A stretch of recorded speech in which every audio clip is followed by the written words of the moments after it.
The DZOFILM PAVOs are a set of 2x anamorphic lenses for Super 35 sensors. And they sort of sit in an unusual space within the affordable anamorphic landscape. They kind of exist in the middle ground between the cheaper end of the spectrum and then the more expensive end. And I think this has maybe meant that they not receive the attention that they deserve. So I had these lenses for just under 2 weeks, which wasn't a huge amount of time, but I tried to cram as much as possible into that period, shooting on them both on my LUMIX S5 2X and my Red Komodo. So in this video, we're gonna dive into what I think about them, how they look and feel on these different camera systems. I also had a chance to shoot a short doc project on them. So also look at how they perform on that kind of small scale documentary production work. I also test them out with the DJI Focus Pro, so we'll take a look at that. We'll also feature some more control tests, look at how they perform across the different focal lengths. And then finally, we'll bring this all together and I'll give you my final thoughts and recommendations of who I think these lenses are for and who's going to benefit from using them. Every year we take a family trip to North Wales, and I always love to test new kit here because there's always opportunities to go out on walks with dramatic, rugged landscapes. You know, even if it does mean comically overpacking our car. Sorry, Steph, about that. So I was really excited to bring these lenses along with me on this trip. You can see from the very first test footage I shot, as soon as I got them, I took them out of my camera, that some of the footage wasn't looking great. It was quite fuzzy, it was soft. They weren't really focusing very well to infinity. And I guess that's to be expected because with most cine lenses, especially anamorphic lenses, it is definitely worth checking back focus and infinity and calibrating them or shimming them to make sure that they're working properly with your camera and sensor and all that sort of stuff. The great thing about these lenses is that they have a beautifully simple back focus ring built into the lens body to quickly allow you to adjust this whilst the lens is mounted to the camera, allowing you to, quickly calibrate the lenses in seconds. You just focus the lens to infinity, move this dial a little bit. When it looks sharp, you're sort of at the right point and you lock it in. It's super quick, and as you can see here, I calibrated them on the first morning in Wales within about 15-20 minutes.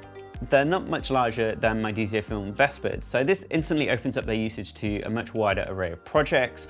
Whether you're a solo operator or in a small crew, these are going to be much easier to transport and shoot with compared to much larger anamorphic lenses like the Orions, the Mercuries, or the Proteus.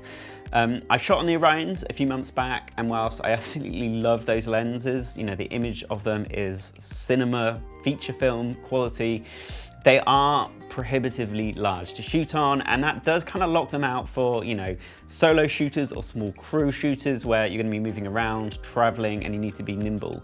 When you're shooting with the Orions, you definitely need additional support, so you're going to need much larger gimbals if you want to chuck a camera on a gimbal.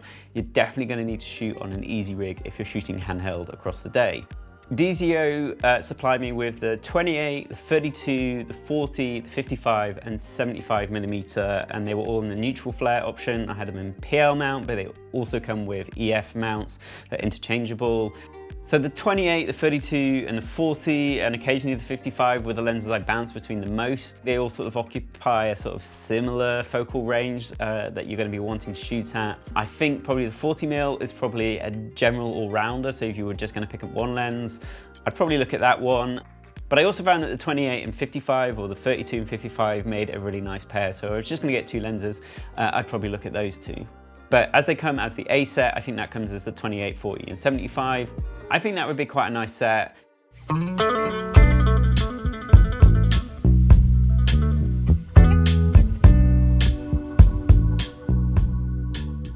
Honestly, I went into testing these lenses with a pretty open mind, as I kind of heard mixed stuff about these online. And because I hadn't seen a huge amount of hype around them, I didn't really know what to expect when I started shooting on them. But I was quickly impressed by the images I was getting off these lenses. In fact, I absolutely loved them. We first took them out for a spin with the Komodo, just going for a walk. I brought the 40mm and the Komodo in a small backpack, and I was just using the Mofage Poco adapter with drop-in ND filters. I found this was a fantastic combination. The PAVOs have this fantastic mix of character and sharpness that is just within that Goldilocks zone of anamorphics. So because they are 2x anamorphics, you obviously get some lovely separation between your subject and the background. Even though they are Super 35 and even when you are stopped down, that separation still exists. You get this wonderful swirly out of focus regions with sort of, the classic stretched oval bokeh. Everything just looks instantly very interesting. It looks very classy. It's very comparable to the Orions. I would say that the Orions have an edge over these lenses, but considering the price and considering the weight, the PAVOs are lenses that I would far rather shoot on more often than these much larger and cumbersome Orions.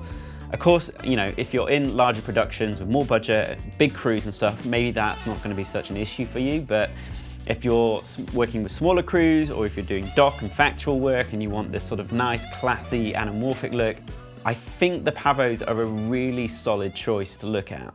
So the majority of the lenses in the set are T2.1, and shooting wide open is possible, but just have quite a lot of fuzziness and chromatic aberration, lots of this sort of magenta and green fringing that can be a little bit distracting at times, especially when it's combined with a lack of sharpness, which will also make pulling focus particularly difficult. You're going to want to shoot at around a T2.8 T4 split to get the best balance of sort of, the characteristics of these lenses and sort of managing that fuzziness and chromatic aberration. And once you hit about T4, that's where you're going to get the best performance. They're really going to start to bite. You're going to get some nice sharp focus, eyes really going to pop.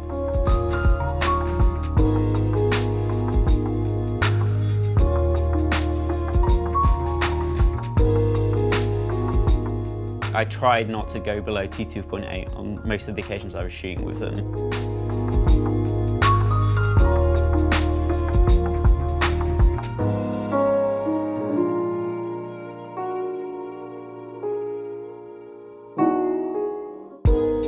Unlike some of their other cheaper counterparts, the PAVOs also exhibit some really nice barrel distortion, which again works in harmony with the really swirly out of focus areas. And it really helps, again, to help draw focus to the center of the frame. Something I really like about these lenses and lenses like the Orions. Barrel distortion is something that tends to be missing on some of the cheaper anamorphics, especially the Sirui Saturns and the nanomorphs. It's only something you really begin to see at the more expensive level, with the exception of the Remus. In terms of flaring, these lenses are surprisingly controlled and well behaved, something that kind of sets them apart from both the more expensive Orions, but also the cheaper lenses, which tend to sort of have flares as a bit of a gimmick, where they tend to be a little bit aggressive, a little bit intrusive. But the PAVOs don't really suffer from that. The lenses flare just at the point you'd want them to when shooting. So if you're shooting into very strong light sources, it creates this very subtle, cohesive flaring. It shows it where you want it to, but it doesn't sort of intrude when you don't want it to. So you do have to work to get it to flare, but not every single light source is gonna, bring it on. And when I was shooting with the Atlas Orions, the blue flare at time became quite intrusive, and it even caused a few issues when I was color grading. Because it's so dominant and present and saturated, it does sort of limit how you can treat the footage in post if you want to push saturation or color density. I found that the blue flare on the Orions often clipped, whereas you just don't have that issue with the PAVOs.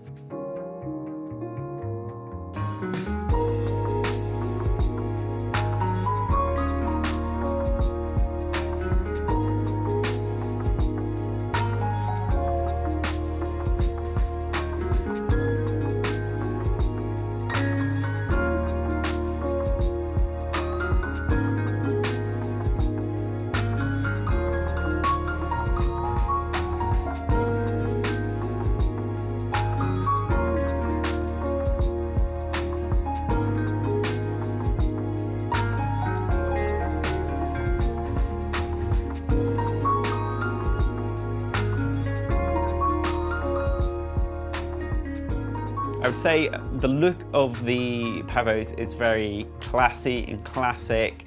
None of the sort of anamorphic features, which can sometimes become distracting, were really present here. And it just generates this overall cohesive look that I really rate about these lenses. Another great feature of these lenses, and it's one of the things I noticed pretty quickly, is that they all have pretty decent close focus, especially the wider focal lengths. You know, with some of the cheaper anamorphics I've used over the years, especially the Sirui Saturns and the Nanomorphs, is that they didn't always have a sort of great close focus performance, and that sometimes acted as a bit of a barrier for moving around with the camera and shooting what you want to shoot. Often requiring the need for close-up diopters, which again slows you down, there's a massive faff, you've got to screw stuff onto your lens and so on and so on. I'll put the close focus up on screen now. It does tend to get worse as you go up on the focal lengths. I did notice it on the 75 when I was testing that out and wanted to get some nice close-ups. That didn't perform as well as I wanted it to. However, there is a 65mm macro lens in this set. Unfortunately, I didn't get to test it, but it does have macro capabilities. But generally, when I was bouncing between the 28, the 32, and the 40, it was just never a problem. And it allowed me to sort of get up close and personal with my subjects, allow me to move around with the camera, which is what I like to do. And I think if you're going to use these lenses on sort of dock shoots, where you are moving around a lot and you don't always have time for lens swaps, then that's going to be a really attractive thing because it'll allow you to get more coverage with a single focal length, you know, allowing you to get your tights and wides on a single lens just by moving your camera.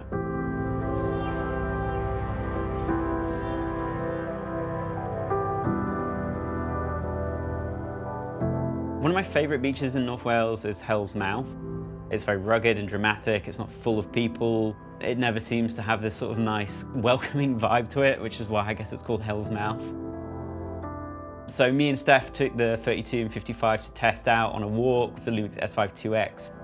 The LUMIX is obviously a full frame camera and these lenses are Super 35, but the S5 2X has some great anamorphic features. It has a great crop sensor mode feature, which allows you to shoot in 4:3 with a Super 35 crop. So these lenses instantly just work very well on this camera, and the camera can sort of handle the crop to get you the image that you need. And if you're not shooting with Super 35 lenses on your LUMIX, then what are you doing? You're really missing out. It doesn't degrade performance, you're not really like losing out on any image quality. As you can see from the footage I got back from this, the images look stunning. If you want to see the full edit, I'll link it somewhere here. You know, the LUMIX S5 2X is a hybrid mirrorless camera. It can look a bit digital and sharp at sometimes, but I found the combination of shooting in Super 35 mode with the PAVOs just really helped to mitigate that. And everything just looked really classy and nice. And I would be perfectly happy shooting sort of high-end projects with this setup. This camera has anamorphic IBIS, means that I could get silky smooth footage even when shooting on quite a light handheld setup. It all just gelled very nicely, and I was just really impressed at how much I enjoyed shooting on the setup. I made a silly video a few months back about using the Atlas Orions on the LUMIX S9, which is their tiny mirrorless camera. It's generally a setup I'd never choose to shoot on again. The PAVOs do pair really nicely with smaller setups, and it's something not to be overlooked. We tend to hone in on the image quality of lenses, but if they're no fun to use or they slow you down or you need a huge crew to use them, then that's like a really significant thing to consider when you're choosing lenses for your next project. You know, I shot with these two focal lengths in a backpack on the beach on a little mirrorless camera. The footage looks great. You're gonna have a much sort of simpler life on your shoots with these lenses than, you know, a set like the Orions.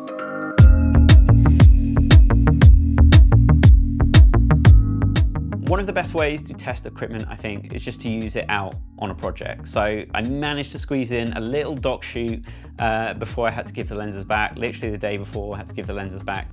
So I hit up London-based photographer and filmmaker Juan Henriques. I wanted to make a little piece just about, you know, his story, a little portrait of him and his work and the sort of philosophy behind his work.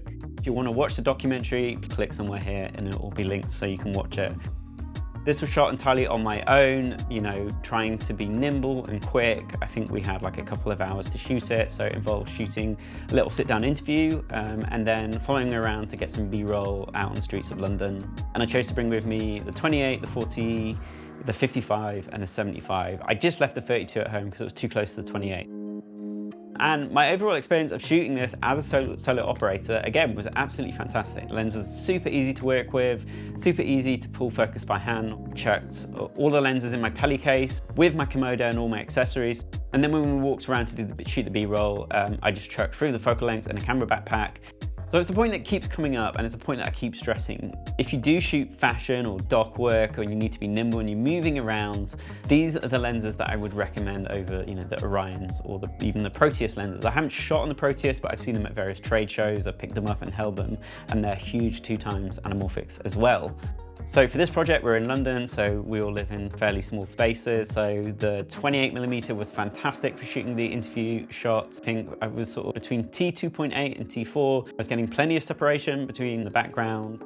When we were walking around, the 40mm seemed to be a great all-rounder. But then I found the 55 was really great as sort of like a more isolated portrait shot, and sort of really getting in tight and isolating my subject from the surroundings and getting those kind of like slightly more dramatic close-ups. We were out shooting at golden hour on this, and you can see just how beautiful the bokeh looks through all the trees, as well as the subtle flaring behavior. And I wish I could shoot all my work like this, and I didn't have to give these lenses back.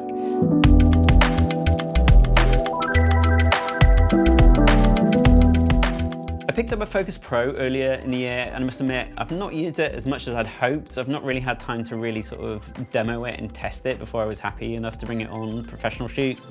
So whilst I was in Wales, I decided to sort of, really spend some time with it and get it set up and sort of test it out.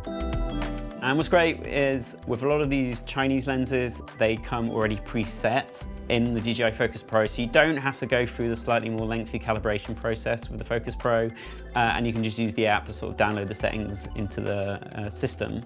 I guess even with the lenses being pre-calibrated and preset, there was still a bit of fine-tuning to get them sort of really on point and in focus. But once I got that all locked in, everything genuinely did work very flawlessly. Like, the DJI Focus Pro has the capability of being a very powerful system. It's not quite the set and forget sort of seamless experience that I think a lot of us wanted it to be. But once you've got it dialed in and you've got it up and working, it does have the potential to be very powerful and useful. And sort of getting anamorphic autofocus lenses really opened up what you can do creatively. It just opens up the opportunity to have more movement in your shots, so you can do push-ins and pull-outs and follow your subject without having to be so sort of like conscious of pulling focus on your own or having a focus puller. It does make the camera much heavier, which does introduce other issues. I've used the Focus Pro with the Orions as well, and that almost became prohibitively heavy. So you are probably going to need like an easy rig, I would say, if you're out shooting with the Focus Pro and the PAVOs all day. But I can say and confirm that they do work really well together. They do play very nicely together. But because this combination did add so much weight, and because it does require a bit of sort of setup time at the beginning of the shoot, I didn't really feel confident using it and bringing it on my own on the dock shoot that I did, which is a bit of a shame. I just wanted to keep things simple because we didn't have a lot of time to shoot with it.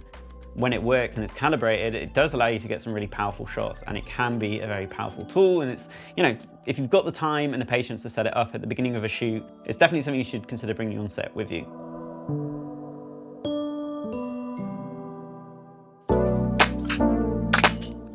At around £5,000 per lens, the PAVOs do exist in this weird middle ground between, the popular budget anamorphics, which go for about a grand a lens, and the more top-end, so-called affordable anamorphic lenses like the Orions and Mercuries and the Proteus. So I think that's why these lenses have sort of flown under the radar, because when people have budget to rent anamorphics, they're going for the lenses at the top end, and when they have budget to purchase anamorphics, they're picking up lenses at the cheap end. From what I've seen, I think I prefer the look of these lenses to the Proteus, but the Atlas lenses have a slightly more interesting look to me. But they come, at a cost, not just in monetary terms, but also in size and ease of use. And as I've stressed throughout this, size is an important factor for me, and I assume a lot of other people too.